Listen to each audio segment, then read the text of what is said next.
नमस्कार, आपल्या एका नवीन व्हिडिओमध्ये सगळ्यांचं स्वागत आहे। थंबनेलवरून तर तुम्हाला समजलंच आहे की व्हिडिओ कशाचा आहे।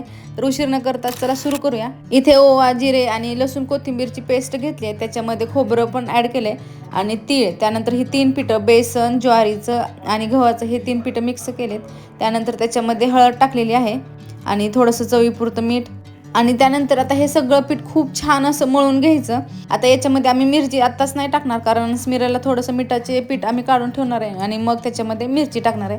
आता इथं बघा, स्मिराला थोडंसं पीठ काढून ठेवलं आहे आणि मग तिखट म्हणून मिरची ॲड केली आहे। तुमच्या घरी लहान मुलं नसतील तर ही मिरची तुम्ही अगोदर पण पिठामध्येच टाकू शकता। आता इथे एक मिरचीचा ठेचा पण तुमच्यासोबत शेअर करते, जास्त तिखट नसणार आहे हा।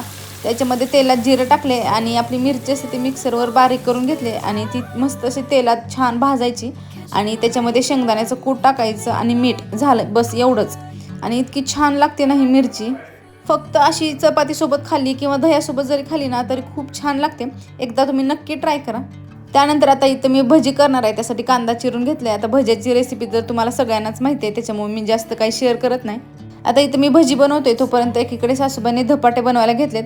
मस्त असं छान गोळा करून घ्यायचा आणि एक सुती कापड असते त्याला खाली थोडंसं तेल आणि पाणी लावून घ्यायचं आणि त्याच्यावर मस्त असे हातानेच धपाटे थापटायचे।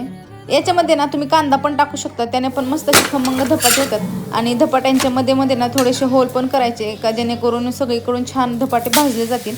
आषाढ महिना लागला ना, बऱ्याचशा घरांमध्ये धपाटे, कापण्या किंवा भजी वगैरे असे तळणीचे पदार्थ पण करतात। तर आम्ही आज हे बनवले। तुमच्याकडे आषाढ महिना लागल्यानंतर असे काही पदार्थ बनवतात का, ते कमेंट करून नक्कीच सांगा।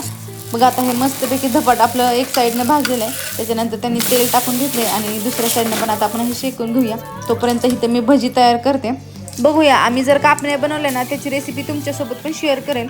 तर आजचा व्हिडिओ कसा वाटला ते कमेंट करून नक्की सांगा आणि तुमचे काही प्रश्न असतील, तुम्हाला ह्याबद्दल काही समजलं नसेल तर ते पण कमेंट करा। व्हिडिओ आवडला तर नक्की सबस्क्राईब करा। चलो बाय, भेटू नेक्स्ट व्लॉगमध्ये।